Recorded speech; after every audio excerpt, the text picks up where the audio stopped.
Hey P squad, welcome back to physical education India. और आज हम लोग इस वीडियो में पढ़ने वाले हैं चैप्टर नंबर 10 का टॉपिक नंबर 3, जो कि है स्ट्रेंथ, एंड्योरेंस एंड स्पीड। तो एक ही वीडियो में हम इन तीनों टॉपिक्स को कवर कर लेंगे। तीनों बहुत अच्छे टॉपिक्स हैं और आपके एग्जाम के पॉइंट ऑफ व्यू से बहुत ज़्यादा इंपॉर्टेंट है। तो अगर आप चैनल पर नए हो तो चैनल को सब्सक्राइब जरूर कर लेना, ताकि मैं आपके लिए और ऐसे कंटेंट बनाता रहूं और आप अच्छे मार्क्स स्कोर करते रहो। बाकी मैं इस पूरे वीडियोज़ में आपको कुछ एडिशनल चीज़ें भी बताऊंगा। जो आपकी टाइप्स ऑफ स्पीड दी हुई हैं, उसमें मैं 2 स्पीड के टाइप्स और आपको बताऊंगा, जो कि बहुत सिंपल से, और अगर आप उसको लिख के हाईलाइट कर दोगे तो टीचर तो आपके ऊपर फिदा हो ही जाएगा। ऐसे ही मैं हर टॉपिक के बारे में आपको कुछ ना कुछ अपने एक्सपीरियंस से एडिशनल चीजें बताता हूं, ताकि आप आंसर्स को अच्छा लिख पाओ, अच्छे से हाईलाइट कर पाओ। मैं आपको बताता हूं कैसे हाईलाइट करो पॉइंट्स को, ताकि टीचर्स आपको एक्स्ट्रा मार्क्स दे पाए, ये समझ के कि हाँ आप उनके नॉलेज के लेवल पे जाके उनको आंसर कर रहे हो क्लास 12th की आंसर शीट्स में। ठीक है, चलो फटाफट शुरू करते हैं। इंग्लिश और हिंदी दोनों में हमारे नोट्स ये अवेलेबल हैं। आप चाहो तो इन नोट्स को हमारे ऐप्स से भी एक्सेस कर सकते हो फ्री ऑफ कॉस्ट, या फिर टेलीग्राम चैनल का लिंक दिया हुआ है, वहां से भी आप इनको डाउनलोड कर सकते हो। चलो स्ट्रेंथ से स्टार्ट करते हैं। स्ट्रेंथ का मतलब होता है शक्ति। क्या है ये? A fundamental component of physical fitness defined as the capacity to withstand force और प्रेशर। तो हम किसी भी प्रेशर को जब हम झेलते हैं, या फिर किसी भी रेजिस्टेंस के अगेंस्ट जब हम एक्ट करते हैं, तो वो क्या कहलाता है? हमारा स्ट्रेंथ कहलाता है। फॉर एग्जांपल, अगर ये डोरेमोन इस समय ये 10 किलो का डोरेमोन होता और मैं अगर इसको लिफ्ट करता, तो ये एक रेजिस्टेंस होता, एक प्रेशर बोल सकते हो या फिर एक फोर्स बोल सकते हो, जिसके अगेंस्ट मैं काम कर रहा हूं, उसको ओवरकम करने के लिए, या फिर इसको उठाने के लिए, या फिर इसको पुश करने के लिए, किसी भी एक्टिविटी के लिए। तो ये मेरी स्ट्रेंथ के अंदर काउंट होगा, क्योंकि मैं इस रेजिस्टेंस को ओवरकम करने की कोशिश कर रहा हूं। ठीक है, वैसे तो बहुत हल्का है डोरेमोन, लेकिन गाड़ी पे बैठा है तो महंगा है, भारी हो जाएगा। चलो, it refers to the muscles ability to exert force to overcome resistance. Strength is often categorised as muscular strength. तो जनरली जब भी हम स्ट्रेंथ का बात करते हैं कि तुम्हारे अंदर स्ट्रेंथ बहुत ज्यादा है, या फिर उस इंडिविजुअल के अंदर, या फिर उस प्लेयर के अंदर स्ट्रेंथ बहुत ज्यादा है, तो हम किसकी बात कर रहे होते हैं? जनरली हम मस्कुलर स्ट्रेंथ की बात कर रहे होते हैं, जो कि हमारी मसल से जो फोर्स है वो एक्सर्ट होती है। ठीक है, तो आई होप आप स्ट्रेंथ समझ गए होंगे। अब हम बात करते हैं टाइप्स ऑफ स्ट्रेंथ की, कि टाइप्स ऑफ स्ट्रेंथ क्या होती है। हर टॉपिक के बारे में, स्ट्रेंथ, एंड्योरेंस और स्पीड के बारे में हमको इसी के बारे में पढ़ना है। थोड़ा सा वीडियो लंबा हो सकता है, लेकिन सारे डाउट्स और सारे आपके जितने भी इंपॉर्टेंट पॉइंट्स दिए हुए इस टॉपिक में वो क्लियर हो जाएंगे। चलो, टाइप्स ऑफ स्ट्रेंथ में 2 तरह की स्ट्रेंथ हमारी होती है। एक होती है डायनेमिक स्ट्रेंथ और एक होती है स्टैटिक स्ट्रेंथ। डायनेमिक और स्टैटिक में बस इतना फर्क है, डायनेमिक जो होता है वहां पे हमारी मसल्स का मूवमेंट हमें दिखता है, मसल्स हमारी मूव करती हैं, और स्टैटिक स्ट्रेंथ में मसल्स का कोई भी मूवमेंट नहीं दिखता है हमें। ठीक है, ऐसा नहीं है कि दोनों में फोर्स अप्लाई नहीं हो रही होती है, फोर्स दोनों में अप्लाई हो रही होती है। अगर मैं वापस इस डोरेमोन को पकड़ लूं और ये मानो कि 20 किलो का है, तो अगर मैं यहाँ पे बाइसेप्स कर्ल्स कर रहा होता हूँ, तो ये मेरा डायनेमिक स्ट्रेंथ हो गई, जहां पे मूवमेंट हो रहा है और आपको मेरी मसल्स का यहाँ पे मूवमेंट दिख रहा होगा। लेकिन अगर मैं इसको स्टैटिक ऐसे सिर्फ पकड़ के रखूं, तो थोड़ी देर बाद मेरे हाथ में हीट जनरेट होने लगेगी, मेरे हाथ में बहुत ज्यादा दर्द होने लगेगा। क्यों? क्योंकि भाई जो रेजिस्टेंस है वो अपना काम कर रहा है, सिर्फ मैं यहाँ पे मूवमेंट आपको नहीं दिखा रहा हूँ। तो जब मूवमेंट नहीं हो रहा होता है तो वो आपका स्टैटिक स्ट्रेंथ कहलाएगा, लेकिन हीट वहां पे भी एक्सर्ट हो रही है, फोर्स वहां पे भी लग रही होती है। ठीक है, तो स्ट्रेंथ दोनों ही टाइप्स में लग रही है, लेकिन एक में दिखती है और एक में नहीं दिखती है। तो डायनेमिक स्ट्रेंथ को देख लेते हैं, also known as isotonic strength. अभी आइसोटोनिक स्ट्रेंथ के बारे में हम नीचे और डिटेल में पढ़ेंगे। It involves movement. तो आइसोटोनिक स्ट्रेंथ बोल लो या डायनेमिक स्ट्रेंथ बोल लो, इसमें मूवमेंट इन्वॉल्व होता है। It is the ability to sustain movement against resistance for a long time. Examples including gymnastic routines, wrestling, lifting objects like bags और boxes. ये बेसिक एक्सरसाइजेज हैं, बेसिक एक्टिविटीज हैं जो कि डायनेमिक स्ट्रेंथ के अंदर आएंगी। अब डायनेमिक स्ट्रेंथ के भी 3 पार्ट हैं, और ये बेसिकली स्ट्रेंथ के 3 पार्ट्स माने जाते हैं, जो कि है मैक्सिमम स्ट्रेंथ, एक्सप्लोसिव स्ट्रेंथ और स्ट्रेंथ एंड्योरेंस। और इसके बारे में पढ़ लेते हैं। मैक्सिमम स्ट्रेंथ क्या होता है? The ability to exert the greatest force possible. अब देखो, सिर्फ एक बहुत छोटी सी चीज लिखाना पेपर में, क्या लिख के आना, कभी भी अगर आपको मैक्सिमम स्ट्रेंथ के बारे में लिखने को मिले तो यहाँ पे एक टर्म लिख देना, 1 RM, बस इतना तो याद हो जाएगा। 1 RM यानी कि 1 रेपिटेशन मैक्सिमम। RM की फुल फॉर्म क्या है? मैं लिख देता हूं यहाँ पे, RM की फुल फॉर्म है रेपिटेशन मैक्सिमम। ये बहुत छोटा सा टर्म लग रहा होगा, लेकिन अगर आप इसको आंसर में लिख के अपने हाईलाइट कराओगे ना, आपका टीचर सोचेगा भाई कहाँ से पढ़ रहे हो आप, ये 1 RM, रेपिटेशन मैक्सिमम, इतने बड़े बड़े टर्म्स जो हैं, जो बीपीएड में और एमपीएड में पढ़े जाते हैं, आप अभी से कहाँ से पढ़ के आके आंसर में लिख रहे हो। और इसको आप मैक्सिमम स्ट्रेंथ के साथ ही लिखोगे। 1 RM का क्या मतलब होता है कि एक बार में आप कितना भारी वेट उठा सकते हो। ठीक है, देखो मैक्सिमम स्ट्रेंथ का यही मतलब है the ability to exert the greatest force possible in a single one of effort. आपने देखा होगा जो वेट लिफ्टर्स होते हैं, पावर लिफ्टर्स होते हैं, उनको एक ही बार में ज्यादा से ज्यादा वेट उठाना होता है, ठीक है, वही आपकी मैक्सिमम स्ट्रेंथ कहलाती है। और 1 RM क्या कहलाता है, ये एक तरीके से हम बोल सकते हैं कि किसी इंडिविजुअल का 1 RM कितना है, तो उसका बेंच प्रेस है 100 किलोग्राम, वो हाईएस्ट 100 किलोग्राम उठा सकता है, तो उसका 1 RM कितना है, 100 किलोग्राम। स्क्वाट्स कितने की कर सकता है, 130 किलोग्राम की एक स्क्वाट कर सकता है मैक्सिमम, तो उसका 1 RM कितना है स्क्वाट्स का, 130 किलोग्राम। तो 1 RM या फिर 1 रेपिटेशन मैक्सिमम का ये मतलब होता है। इसको लिख के हाईलाइट कर देना, टीचर आपके ऊपर फिदा हो जाएंगे, ठीक है। It is linked to muscle size and neuromuscular coordination. आपके मसल साइज और आपका जो न्यूरोमस्कुलर कोऑर्डिनेशन है उसके ऊपर डिपेंड करेगा, ठीक है। जितने बड़े मसल साइज उतनी ज्यादा स्ट्रेंथ लग सकती है। आपने देखा होगा बॉडी बिल्डर्स को कितने हैवी होते हैं। Examples including heavy weight lifting, short put and hammer throws. तो ये कुछ एग्जांपल्स हैं जो कि आप जरूर से एग्जाम में लेके आना मैक्सिमम स्ट्रेंथ के बारे में। वेट लिफ्टिंग मैंने आपको बता दिया, शॉर्ट पुट आपको पता है ट्रैक एंड फील्ड में फील्ड का इवेंट होता है, हैमर थ्रो फील्ड का इवेंट होता है जहां पे हमें एक ही मूवमेंट में एक ही बार में सबसे ज्यादा अपनी फोर्स जो है वो दिखानी होती है ना, तो ये हमारा मैक्सिमम स्ट्रेंथ के अंदर आ जाएगा। सेकंड जो है दैट इज एक्सप्लोसिव स्ट्रेंथ। इसका क्या मतलब है, the ability to apply maximum force with high speed. यहां पे हम मैक्सिमम फोर्स तो अप्लाई कर रहे हैं लेकिन हाई स्पीड यानी कि स्पीड के साथ भी अप्लाई कर रहे हैं, और ये मैक्सिमम स्ट्रेंथ के कंपैरिजन में थोड़ा सा लंबा ये चलती है। कैसे, it's about overcoming resistance with speed. Speed के साथ हम किसी रेजिस्टेंस को कवर करने की कोशिश करते हैं। Examples include high jump, long jump, sprints and basketball. तो इसका बहुत बेसिक सा एग्जांपल है 100 मीटर रनिंग। 100 मीटर रनिंग आपका एक्सप्लोसिव स्ट्रेंथ का एग्जांपल होता है जहां पे हम स्ट्रेंथ तो लगाते हैं लेकिन स्पीड के साथ स्ट्रेंथ को लगाते हैं, ठीक है। और इसमें एक चीज आप लिख देना कि स्पीड और स्ट्रेंथ का जो कॉम्बिनेशन होता है उसको हम क्या बोलते हैं, पावर, ठीक है। आप लोग कभी कभी कंफ्यूज होते होंगे कि पावर में और पावर और स्ट्रेंथ में क्या डिफरेंस है, क्या दोनों एक ही हैं, तो दोनों थोड़े से अलग हैं। स्ट्रेंथ में हम मैक्सिमम स्ट्रेंथ की भी बात कर सकते हैं जहां पे स्पीड का कोई रोल नहीं है, लेकिन एक्सप्लोसिव स्ट्रेंथ में स्ट्रेंथ और स्पीड दोनों का कॉम्बिनेशन काम करता है जिसको हम पावर भी बोल सकते हैं। तो ये टर्म लिख के भी वहां पे हाईलाइट करके पेपर में आ जाना, ठीक है। फिर स्ट्रेंथ एंड्योरेंस की बात करते हैं, the ability of muscles to overcome resistance repeatedly. हमने एंड्योरेंस की बहुत बात करी है। एंड्योरेंस बेसिकली हम जनरल टर्म्स में क्या स्टैमिना बोल सकते हैं। तो जब हम फटीग की कंडीशन में यानी कि जब हम थक जाते हैं उस कंडीशन में भी अगर हम स्ट्रेंथ लगाते रहते हैं तो वो हमारा स्ट्रेंथ एंड्योरेंस कहलाता है। अब ये जो है ये आपके हॉकी में, फुटबॉल में, टेबल टेनिस में, लॉन टेनिस में, बैडमिंटन में, हर गेम में आप देख सकते हो। टीम गेम्स में जनरली आप देखते हो जहां पे लंबे टाइम तक गेम चलते हैं और गेम के लास्ट मोमेंट तक आपको अपनी स्ट्रेंथ लगानी होती है, तो ये स्ट्रेंथ एंड्योरेंस के अंदर काउंट हो जाएगा। The ability of muscles to overcome resistance repeatedly for an extended period यानी कि लंबे टाइम तक। It is a combination of strength and endurance common in long distance running, swimming, cycling and canoe racing. तो जो हमारे swimming हो गया, distance running हो गया, इन सब में ये कॉमन होता है, ठीक है। बाकी स्टैटिक स्ट्रेंथ क्या हो गया, also known as isometric strength.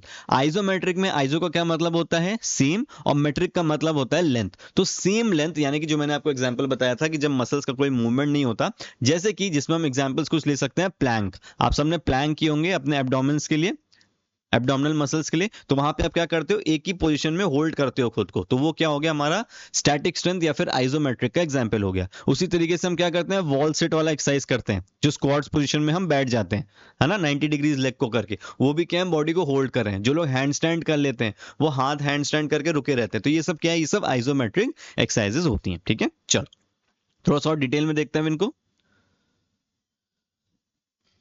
अब हम बात करते हैं training methods for improving strength. अब इसमें वही सारी एक्सरसाइजेस आ जाएंगी कि कौन कौन सी एक्सरसाइज करके हम लोग अपने जो स्ट्रेंथ है उसको डेवलप कर सकते हैं। देखो सबसे पहले आ गया आइसोमेट्रिक एक्सरसाइजेस। आइसोमेट्रिक एक्सरसाइजेस जो डेवलप करी थी वो हेटिंगर एंड मुलर ने करी थी 1953 में। बहुत ज्यादा इंपॉर्टेंट है, ये आपको याद होना चाहिए। हेटिंगर एंड मुलर 1953 में इन्होंने इसको डेवलप किया था। आइसोमेट्रिक में आइसो का मतलब है सेम और मेट्रिक का मतलब है लेंथ, यानी कि जब हमारी मसल्स का लेंथ जो है वो सेम रहता है तो वो आइसोमेट्रिक कहलाएंगी। Muscle length remains unchanged during exercise, ठीक है। Muscle contracts but no visible movement at the joint. Muscle contract तो करती है लेकिन कोई हमें मूवमेंट नहीं दिखता है, ठीक है। ऐसे होल्ड करके रख लिया तो मूवमेंट नहीं दिखेगा लेकिन मसल कॉन्ट्रैक्ट अंदर ही अंदर कर रही है। Example pressing up, pushing a wall, holding weight, rope pulling in tug of war. तो आप किसी दीवार को धक्का देते रहोगे ना पूरी ताकत लगा के तो आपको दिखेगा नहीं मसल्स का मूवमेंट, लेकिन आप धक्का तो लगा रहे हो ना। Useful in archery, yoga, judo, weight lifting etcetera. Method of doing isometric exercises, क्या क्या मेथड्स हो सकते हैं, तो कुछ यहाँ पे दिए हैं। With equipment, bench press with power rack. जो हम बेंच प्रेस करते हैं ना, जो हम चेस्ट की एक्सरसाइज करते हैं, उसमें वेट को ऐसे होल्ड करके रुक जाओ बस। तो ये क्या हो गई, ये विद इक्विपमेंट आइसोमेट्रिक हो गई। विदाउट इक्विपमेंट में स्क्वाट्स हो गए, लंजेस हो गए, पुशअप्स हो गए, ये सब हमारा, ये सब होल्डिंग पोजीशन में रखना है, ठीक है। पुशअप मतलब पुशअप करना नहीं है। अगर आप प्रॉपर पुशअप्स करने लगोगे तो वो तो आइसोटोनिक बन जाएगा। हमें क्या करना है, आइसोमेट्रिक, यानी कि हमें बस अपनी पोजीशन को होल्ड करके रखना है, ठीक है। नेक्स्ट हम बात करते हैं आइसोटोनिक एक्सरसाइजेस की। इसको डेवलप किया था डी लॉर्म ने 1954 में, ठीक है। इनको याद करना पड़ेगा। ऊपर हेटिंगर एंड मुलर ने 1953 में किया था आइसोमेट्रिक, और आइसोटोनिक किया था डी लॉर्म ने 1954 में। अब आइसो का मतलब सेम हो गया, टोनिक का मतलब हो गया मसल टोन। जहां पे हम अपनी मसल टोन को सेम रखते हैं वो हमारा कहलाता है isotonic. External movement in muscles seen clearly. Biceps curls आप करोगे तो देखो मसल्स मेरी साफ दिख रही है, ये मसल्स लेंथनिंग हो गई, लंबी हो गई, और ये देखो मसल्स अब मेरी छोटी हो गई साइज में, ये लंबी हो गई और ये छोटी हो गई, ठीक है। तो इस तरीके से आपको मूवमेंट दिखता है। Muscle contract repeatedly, develop strength and endurance, muscle length changes, shortness and lengthness, ठीक है। तो ये आपको समझ में आ रहा होगा। अब देखो इसमें दो टर्म है, इनको ध्यान में रखना, कोसेंट्रिक और इसेंट्रिक। क्या मतलब होता है, जब हम अपवर्ड मूवमेंट कर रहे हैं या फिर मसल्स को शॉर्ट कर रहे हैं, ये वाला मूवमेंट, ये अगर मेरे हाथ में वेट है और मैंने ये किया, अपवर्ड मूवमेंट किया जिससे मेरी मसल्स छोटी हो रही हैं, तो इसको हम क्या बोलेंगे, कॉन्सेंट्रिक मूवमेंट बोलेंगे, या फिर हम इसको फ्लेक्शन बोल सकते हैं सिंपल टर्म्स में। और जब हम इसको ऐसे लंबा कर रहे हैं, मूवमेंट डाउनवर्ड्स हो रहा है और मसल्स की लेंथ लंबी हो रही है, तो ये क्या कहलाएगा, ये इसेंट्रिक मूवमेंट कहलाएगा, या फिर जिसको हम एक्सटेंशन भी बोल सकते हैं, ठीक है। तो ये भी आप वहां पे लिख सकते हो, तो इस चीज को भी ध्यान रखना। Method of doing isotonic exercises while performing squats with weights, keep knees in line with feet, तो normal squats हो गए। Pull weight using abs, back and hip muscles, तो ये normal आपका वेट को हम पुल कर रहे हैं, ठीक है, जो हम नॉर्मल एक्सरसाइजेस करते हैं, ये जनरली आपका डेडलिफ्ट टाइप का हो गया। Weight should be evenly distributed through feet and lifted up to shoulder level, ये नॉर्मल सी बात हो गई। Lifting weights, arm curling, wrist curling, ये सब हमारा आइसोटोनिक का एग्जाम्पल होगा जहां पे मूवमेंट हमें दिखेगा। Heavy workout cause muscle tears, later repaired muscle enlargement. तो देखो मसल का जो बनने का तरीका होता है वो यही होता है, जब हम एक्सरसाइज करते हैं जिम में तो हमारी मसल्स ब्रेक डाउन होते हैं, हमारे टिश्यूज ब्रेक डाउन होते हैं, और फिर जब हम घर आके डाइट लेते हैं, प्रॉपर रेस्ट करते हैं, तो रात में हमारी मसल्स वापस रिपेयर होके रीबिल्ड होती हैं और फिर उनके अंदर एनलार्जमेंट शुरू होता है। तो इसलिए बोला जाता है कि मसल्स आपकी जिम में नहीं बनती, बल्कि तब बनती जब आप सो रहे होते हो, है ना। इसलिए ये लाइन यहाँ पे लिखी हुई है। चलो ये भी आप लिख देना तो अच्छा लगेगा। आइसोकाइनेटिक एक्सरसाइजेस की बात करते हैं। इसको डेवलप किया था पेरिन ने, और इनका पूरा नाम है जे पेरिन, ठीक है। तो ये भी ध्यान रखना, पूरा नाम लिख देना, ज्यादा बेटर होगा। जे पेरिन, और 1968 में इन्होंने इसको डेवलप किया था। आइसो का मतलब सेम है, काइनेटिक का मतलब है मोशन, ठीक है। जब हम एक ही सेम मोशन में किसी एक्सरसाइज को कर रहे हैं तो वो आइसोकाइनेटिक एक्सरसाइजेस कहलाएंगी। Exercises are based on muscle movement at a constant speed through joint range. Example paddling, cycle, swimming, arm stroke. In cycling knees move around joint, in swimming complete movement of shoulder joint muscles. देखो आप लोग ने gym में muscles exercise देखी होंगी जहां पे muscles को अपने ट्रेन करते हैं। आपने बटरफ्लाई देखी होगी, बटरफ्लाई वाली एक्सरसाइज आती है ना चेस्ट की, जिसको हम चेस्ट के लिए या बैक के लिए कर सकते हैं, या फिर लेग प्रेस की जो मशीन्स होती हैं, ये क्या होती हैं, ये सब आपकी आइसोकाइनेटिक मशीन्स होती है जहां पे मोशन हमेशा सेम रहता है। अब अगर मैं बोलूं कि ये बाइसेप्स कर्ल्स है, मेरे पास एक ये डंबल है, अब मैं इसको चाहूं तो एक्सरसाइज करूं और फिर नीचे से नॉर्मल लेके चला जाऊं, या ऐसे जल्दी से लेके आ जाऊं, या फिर ऐसे धीरे धीरे लेके चला जाऊं, या ऐसे धीरे धीरे लेके आऊं और ऐसे जल्दी से लेके चला जाऊं। लेकिन आइसोकाइनेटिक एक्सरसाइजेस क्या होती है, यहाँ पे रेंज ऑफ मोशन फिक्स होता है, आप उसके हिसाब से ही करोगे, वो एक ही मोशन में आएगा और एक ही मोशन में पीछे जाएगा। कुछ जो एडवांस मशीन्स है वो ऐसी भी हैं कि जब आप कॉन्सेंट्रिक मूवमेंट कर रहे होगे तब भी हो सकता है वो फोर्स लगाएं, और जब आप इसेंट्रिक मूवमेंट कर रहे होगे या फिर एक्सटेंशन मूवमेंट कर रहे होगे तो भी हो सकता है वो फोर्स लगाने को बोले। तो ऐसी आपकी आइसोकाइनेटिक मशीन्स होती हैं जहां पे मोशन जो होता है वो हमेशा सेम होता है, ठीक है। मेथड्स क्या हो सकता है, start slowly, avoid unnecessary pressure, धीरे धीरे स्टार्ट करो क्योंकि उसमें वेट बहुत ज्यादा होता है। Gradually increase speed and velocity, ठीक है, धीरे धीरे स्पीड को बढ़ाओ। Provide muscle development and flexibility, example cycling at 10 to 20 kilometre per hour, then gradually increasing speed. तो जो आपने साइकिल्स वाली एक्सरसाइज देखी होगी या फिर आपने क्रॉस ट्रेनर्स जिम में देखे होंगे, ये सब क्या है, एक ही मोशन पे चलती रहती हैं और आप इनको चलाते रहोगे, तो ये आपकी आइसोकाइनेटिक का काम करती हैं, ठीक है। तो आई होप आपको ये चीज समझ में आई होगी। फटाफट स्ट्रेंथ का क्वेश्चन कर लेते हैं, फिर बढ़ते हैं हम अपने एंड्योरेंस के ऊपर। चलो एक क्वेश्चन करते हैं। The exercises in which the muscle length does not change during contraction और कॉर्ड, डज नॉट चेंज, ध्यान रखना, जब मसल का जो साइज है वो चेंज नहीं होता तो वो क्या है, वो है आइसोमेट्रिक एक्सरसाइज, ठीक है। तो बी इसका सही आंसर हो जाएगा। ये आपके लिए होमवर्क है, ऐसे आंसर करना है इसको, कमेंट्स में स्ट्रेंथ लिख देना और फिर अपना आंसर लिख देना, ताकि मुझे पता रहे कि आप स्ट्रेंथ अभी, क्योंकि हम एंड्योरेंस और स्पीड के भी क्वेश्चंस करेंगे। चलो फटाफट एंड्योरेंस को देख लेते हैं। Ability to do sports movement with required quality and speed under fatigue. अच्छा देखो, हमने स्ट्रेंथ में स्ट्रेंथ एंड्योरेंस देखा था, वहां पे क्या बात हो रही थी, जब हम जनरली फटीग की कंडीशन में स्ट्रेंथ लगाते हैं। यहाँ पे हम सिर्फ सिंपल एंड्योरेंस की बात कर रहे हैं कि जब हम फटीग की कंडीशन में कोई काम कर रहे होते हैं, थकान की कंडीशन में कोई भी काम कर रहे हैं, तो वो एंड्योरेंस में काउंट होगा। ऐसी अभी हम स्पीड की बात करेंगे तो उसमें भी स्पीड एंड्योरेंस होता है, वो भी मैं आपको बताऊंगा, ठीक है। चलो, ability to do sports movement with required quality and speed under fatigue. It enables an athlete to continue activity for long duration without a fall in performance. लंबे टाइम तक आप इसको करते रहते हो जब आपकी बॉडी में एंड्योरेंस रहता है। Endurance mainly depends on the efficient functioning of the heart, lungs and muscles. तो एफिशिएंट तरीके से जब हमारा हार्ट, हमारे लंग्स और हमारी मसल्स काम कर रही होती हैं, तो वो एंड्योरेंस के अंदर काउंट होगा। It is often called stamina, ठीक है। There are different types of endurance. General endurance हो सकता है, स्पेसिफिक एंड्योरेंस हो सकता है, speed endurance, short term, medium term and long term. बहुत सिंपल से होते हैं, अभी सारे सुनोगे अच्छे से समझ में आ जाएंगे। Development of endurance improves N athletes work capacity, recovery ability and performance consistency, ठीक है। तो ये आपका जो आपकी कैपेसिटी है काम की, वो बढ़ेगी, आप लंबे टाइम तक सही काम कर पाओगे। आपकी रिकवरी एबिलिटी भी बढ़ाएगा कि अगर आपको थोड़ा सा भी रेस्ट मिलेगा तो आप वापस से एक्टिव हो जाओगे। एंड परफॉर्मेंस कंसिस्टेंसी, आप लंबे टाइम तक अच्छा परफॉर्म करते रहोगे, ठीक है। चलो आप कुछ टाइप्स देख लेते हैं फटाफट। ये में से आपको समझ में आ रहा होगा, ये नॉर्मल रनिंग करते चले जा रहे हैं, ठीक है। अब टाइप्स ऑफ एंड्योरेंस की बात करते हैं तो इसमें सबसे पहला है बेसिक एंड्योरेंस। बेसिक एंड्योरेंस सबसे बेस वाली होती है कि हर इंसान के अंदर ये बेसिक एंड्योरेंस तो होनी ही चाहिए, ठीक है। It involves large muscle groups performed at low speed और पेस फॉर लॉन्ग ड्यूरेशन। धीमे धीमे टाइम तक अगर आप वॉक कर रहे हो या जॉग कर रहे हो तो लंबे टाइम तक आप ये चीज कर पाओ। Examples walking, jogging, slow running. Also called aerobic endurance. ये एरोबिक एंड्योरेंस कहलाती है। आपको पता होगा, मैंने आपको पहले भी यूनिट्स में समझाया, टॉपिक्स में समझाया।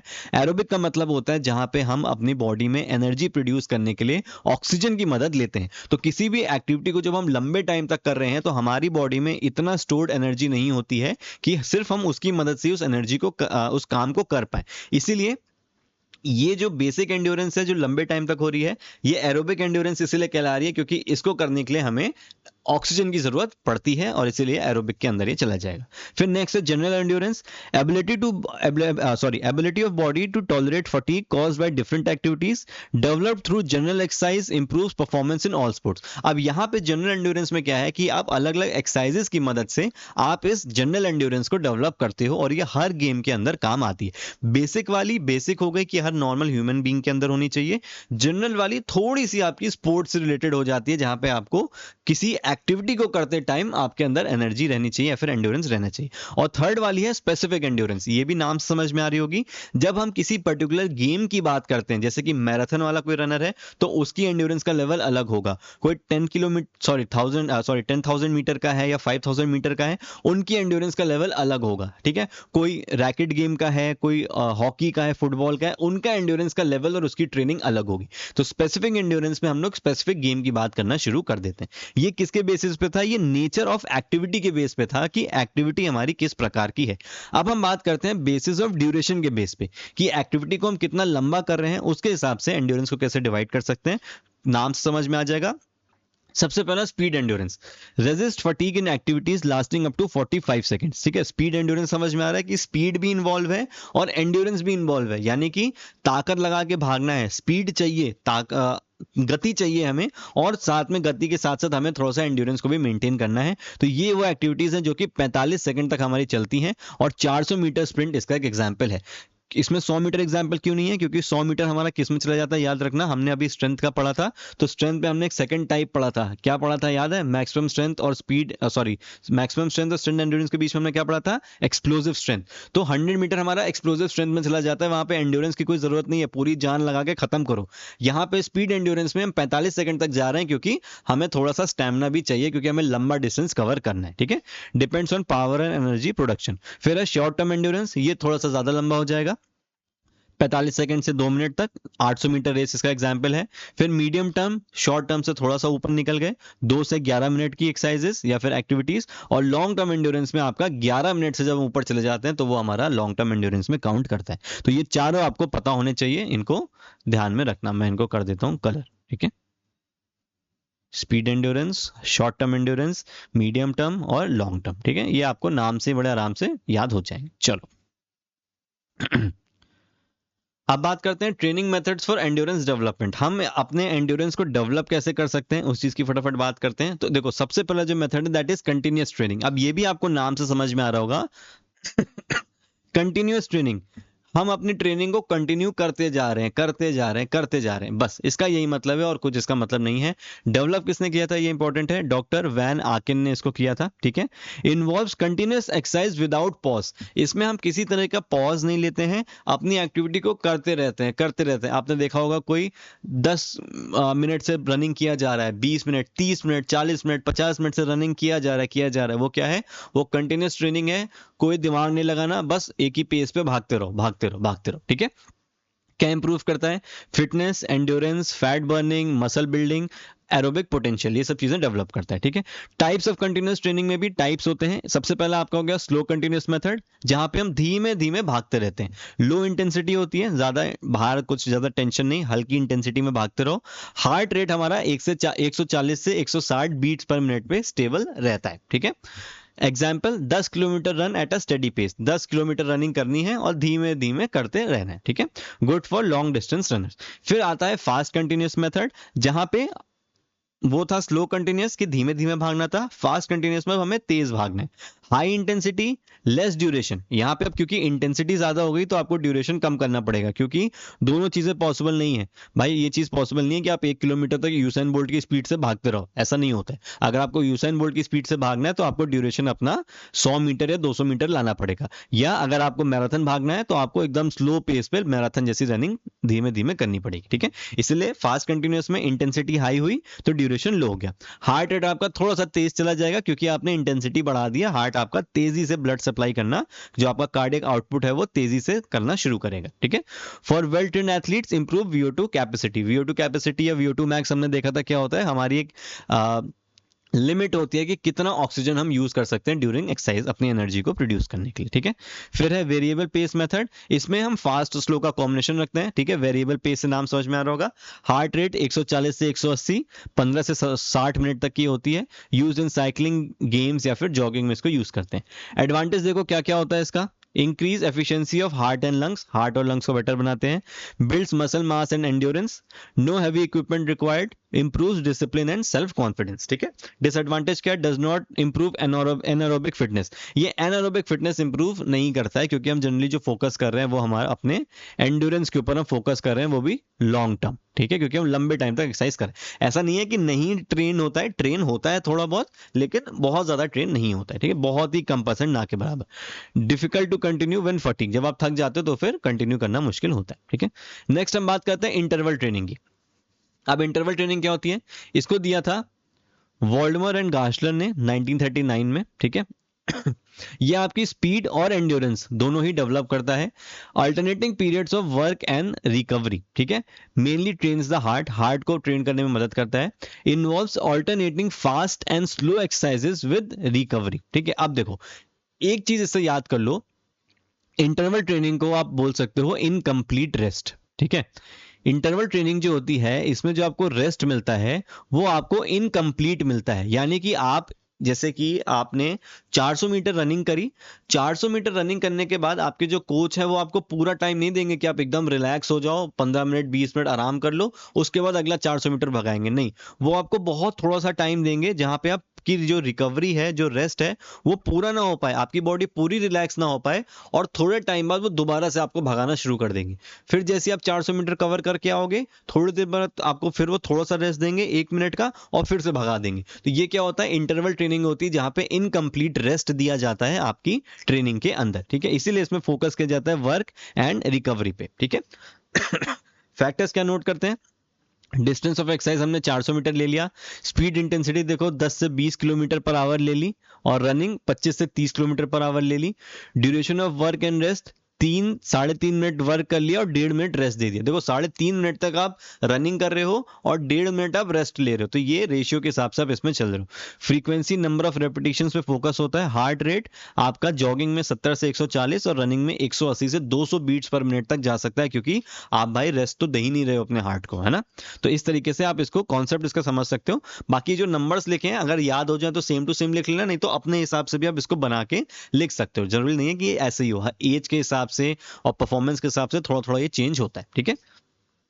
एडवांटेजेस क्या है? मोर वर्कआउट इन लेस टाइम, ज्यादा टाइम में कम टाइम में ज्यादा वर्कआउट कर पाओगे।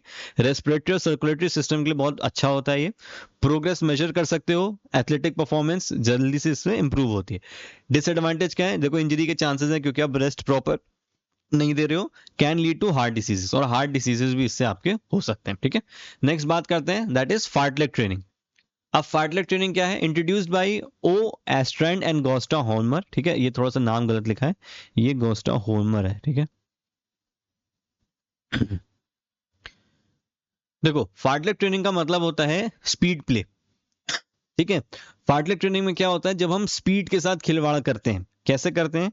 Combine slow and fast running on different terrains, hills, fields and roads. देखो मैं ऐसे नॉर्मल समझा देता हूँ। फार्टलेग ट्रेनिंग में क्या होता है कि यहाँ पे कोई स्पीड प्लान नहीं होती है, ठीक है। यहाँ पे ऐसा होता है कि हमने एक डिस्टेंस या फिर एक ड्यूरेशन प्लान कर लिया कि हम 40 मिनट तक आज रनिंग करेंगे, लेकिन हम 40 जो मिनट रनिंग करने वाले हैं वो कहाँ पे करने वाले हैं वो हमें नहीं पता। हो सकता हो हमारे सामने कोई रोड आ जाए, हो सके कोई गार्डन आ जाए, हो सकता हो हिल्स आ जाए, हो सकता हो ढलान आ जाए, हो सकता हो कहीं मिट्टी आ जाए। तो अलग अलग जगहों पे जब हम ऐसे रनिंग करेंगे तो ये आपका फार्टलेग ट्रेनिंग के अंदर काउंट होगा। और इसमें हमें स्पीड नहीं पता भाई, क्योंकि देखो पानी आ गया तो हो सकता है स्पीड हमारी स्लो हो जाए, कहीं स्लोप आ गया, ढलान आ गई तो हमारी स्पीड तेज हो जाएगी, कहीं हिल्स आ गई तो हमें अपनी स्पीड को वापस स्लो करना पड़ेगा, अपनी एंड्योरेंस को मेंटेन रखने के लिए बचाना पड़ेगा उसको। तो ये इसीलिए स्पीड प्ले कहलाता है, क्योंकि यहाँ पे पहले से डिसाइड नहीं होता है कि स्पीड आपको कितनी रखनी है। आप अपने लोकेशन के हिसाब से या फिर टेरेन के अकॉर्डिंग आप ये डिसाइड करते हो कि आप अपनी स्पीड कितनी रख सकते हो और आपको उसी हिसाब से उसको मेंटेन करना होता है। आई होप आप इस चीज को समझ गए होगे, ठीक है। Combine slow and fast running, तो धीमे तेज दोनों को ही कंबाइन करता है। रनर चेंजेस पेस फ्रीक्वेंटली, तो अपने हिसाब से चेंज करते रहेंगे। Good for both aerobic and anaerobic fitness, क्योंकि भाई जरूरत पड़ी तो धीमे भी दौड़ेंगे और जरूरत पड़ी तो तेज भी दौड़ेंगे। रिक्वायर्स सेल्फ डिसिप्लिन, ठीक है। एडवांटेज क्या है? कार्डियोवास्कुलर एंड्योरेंस को बेटर करता है। Good for both aerobic and anaerobic fitness. Versatile और फ्लेक्सिबल है, ठीक है, बॉडी को बनाता है। Easy to adapt by athletes, तो एथलीट्स बहुत इजीली इसको अडेप्ट कर लेते हैं। डिसएडवांटेज क्या है? डिफिकल्ट टू जज एफर्ट्स ऑफ एथलीट्स। आप इसमें देखो बता नहीं सकते हो कि एक एथलीट अपना पूरा एफर्ट लगा रहा है कि नहीं लगा रहा। हो सकता है वो जगह इजी हो, टेरेन इजी हो, बट वो अपनी पूरी एनर्जी ना लगाए, तो आप इसमें नहीं बता सकते हो। और मे कॉज एक्सीडेंट्स, तो आप क्योंकि आप ऐसी जगहों पर रनिंग कर रहे हो, कहीं पहाड़ी पे कर रहे हो, कहीं बुशेस में जाके कर रहे हो, कहीं सैंड पे कर रहे हो, पानी में कर रहे हो, मिट्टी में कर रहे हो, तो इसकी वजह से एक्सीडेंट्स भी आपके इसमें हो सकते हैं, ठीक है। चलो आई होप आपको एंड्योरेंस समझ में आ गया होगा। स्पीड वाला भी पढ़ ही लेते हैं। आई नो वीडियो थोड़ी लंबी हो रही है, बट क्योंकि आपके टॉपिक साथ में दिए तो इसलिए मैं इनको साथ में आपको पढ़ा रहा हूँ। चलो, endurance in sports refers to the ability to lift maximum weight at one time, नहीं। The ability to perform movement quickly, नहीं। The ability to continue activity under fatigue, हाँ ये वाला सही आंसर हो जाएगा। The ability to react instantly to stimulus, नहीं। तो ये आपका सी आंसर जो है इसका ठीक है। और ये सेकंड वाला आपका होमवर्क है, ठीक है। इसको आप कमेंट सेक्शन में एंड्योरेंस लिख के इसका आंसर लिखना। चलो स्पीड की बात करते हैं फटाफट, और इसमें मैं आपको दो और स्पीड के टाइप्स बताऊंगा, ठीक है, ताकि आपका आंसर और बेहतरीन हो सके। स्पीड क्या है? Ability to cover distance in minimum possible time, कम से कम टाइम में जब डिस्टेंस को कवर करने की कोशिश करेंगे तो स्पीड कहलाएगा। कैपेसिटी जस्ट अ मिनट, हाँ, capacity of a moving body part whole body at greater velocity, तो कोशिश क्या होती है? कैपेसिटी होती है हमारी स्पीड का मतलब कि हम अपने बॉडी पार्ट्स को ज्यादा से ज्यादा वेलोसिटी पे मूव करा पाए। अब टाइप्स ऑफ स्पीड में देखो, अब इसको ध्यान से समझना। सबसे पहले है रिएक्शन स्पीड, ठीक है। रिएक्शन स्पीड का क्या मतलब होता है? Ability to respond to a stimulus quickly, sprint start या फिर कैचिंग अ बॉल, ठीक है। देखो आपने देखा होगा रेसेस में गन शॉट से रेस शुरू होती है। ये क्या है? हमारी रिएक्शन स्पीड है कि हम कितनी जल्दी किसी स्टिमुलस पे, स्टिमुलस का मतलब क्या हो गया? एनवायरनमेंट से जब हमें कोई चेंज मिल रहा है ना, तो हम कितनी जल्दी उस पर रिएक्ट कर रहे हैं, तो वो हमारा रिएक्शन स्पीड कहलाता है, ठीक है, जैसे कि रेस के स्टार्टिंग में होती है।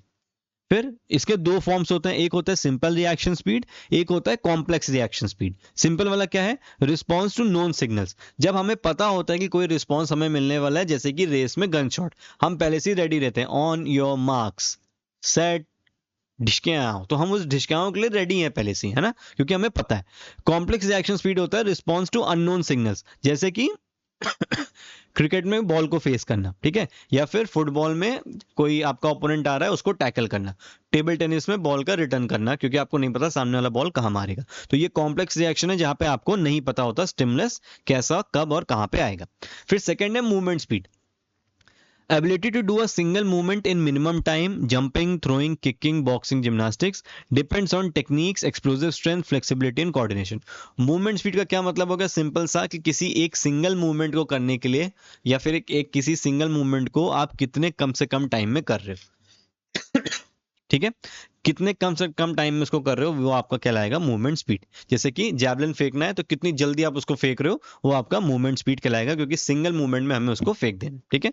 थर्ड है हमारा acceleration speed, ability to achieve maximum speed in shortest time. आपने देखा होगा जब आप रेस करते हो तो आप शुरू से ही अपनी मैक्सिमम स्पीड पे नहीं चले जाते हो। अगर आप 100 मीटर की रेस कर रहे हो तो थोड़ा सा डिस्टेंस कवर करने के बाद, यानी कि अप्रॉक्स 30 मीटर कवर करने के बाद या 20 मीटर कवर करने के बाद आप अपनी हाईएस्ट पेस पे आते हो, ठीक है। तो वो आपका क्या कहलाता है, एक्सेलरेशन स्पीड, कि कितनी जल्दी आप अपना ability to achieve maximum speed in shortest time, कितनी जल्दी आप शुरू के पार्ट को कवर कर लेते हो कि आप अपने मैक्सिमम स्पीड पे आ जाओ, वो कहलाती है आपकी एक्सेलरेशन स्पीड।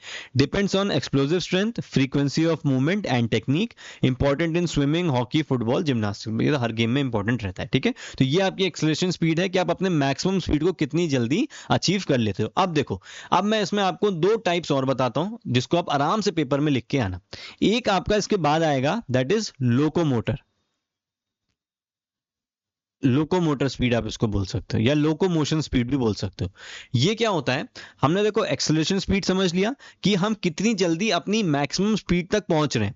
लोकोमोटर स्पीड या लोकोमोशन स्पीड का मतलब होता है कि हम अपनी इस मैक्सिमम स्पीड को कितने लंबे टाइम तक अचीव कर सकते हैं, या फिर कितने लंबे टाइम तक मेंटेन कर सकते हैं, नॉट अचीव, कितने लंबे टाइम तक हम इसको मेंटेन करके रख सकते हैं, वो हमारी लोकोमोटर स्पीड कहलाती है। आई होप ये चीज आपको बड़ी इजीली याद हो जाएगी। जैसे यूसेन बोल्ट है, 20 मीटर के स्टार्टिंग में अपनी हाईएस्ट स्पीड को अचीव करते हैं और कोशिश करते हैं कि लास्ट तक अपनी स्पीड को अचीव रख पाए। वैसे पॉसिबल नहीं होता कि आप अपनी हाईएस्ट स्पीड को लंबे टाइम तक मेंटेन कर पाओ, धीरे धीरे वो डीएक्सेलरेट हो जाती है, लेकिन आप कितने लंबे टाइम तक अपनी मैक्सिमम स्पीड को मेंटेन कर सकते हैं, वो आपका लोकोमोटर स्पीड कहलाता है। और फिफ्थ हम बहुत देर से सुनते आ रहे हैं, स्पीड एंड्योरेंस, ठीक है। देखो स्पीड एंड्योरेंस यहाँ पे टाइप नहीं लिखा, लेकिन स्पीड एंड्योरेंस भी स्पीड का एक टाइप होता है कि आप स्पीड को कितने फटीग की कंडीशन में भी कितना लंबा खींच पा रहे हो, ठीक है। हमने बहुत सारे उसके एग्जांपल देखे थे, 400, 800, 1500 मीटर, उसमें से कोई भी एग्जांपल आप लिख सकते हो। तो ये 5 स्पीड के टाइप्स हो गए जिनको आप पेपर में लिख के आना, बड़े अच्छे मार्क्स आपको मिलेंगे, ठीक है। चलो अब कुछ मेथड्स देख लेते हैं, बहुत सिंपल से हैं।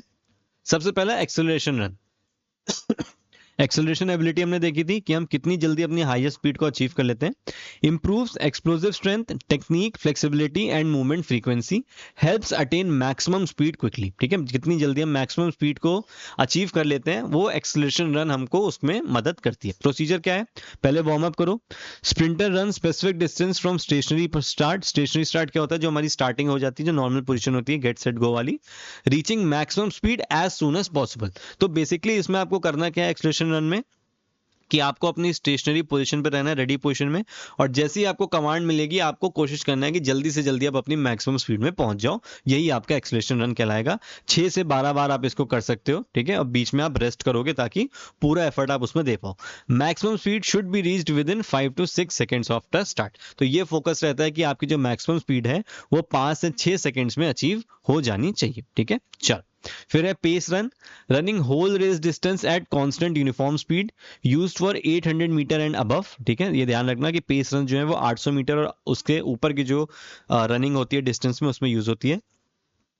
Improve strength and endurance, athletes run long distances without fatigue, repetition fixed as per athletes level. देखो इसमें क्या होता है कि आपको एक कांस्टेंट स्पीड पर रनिंग करते रहना है, ठीक है, क्योंकि आपकी ट्रेनिंग का पार्ट है, आप थक भी जाओगे तो आपको रेस्ट मिल जाएगा उसके बाद, लेकिन आपको एक कांस्टेंट स्पीड पे अपनी पूरी रेस को फिनिश करना है। ऐसा नहीं है कि नॉर्मली 800 मीटर में आप शुरू के 200-250 मीटर धीमे भागते हो, फिर पेस बढ़ाना शुरू करते हो, फिर उसको मेंटेन करने की कोशिश करते हो।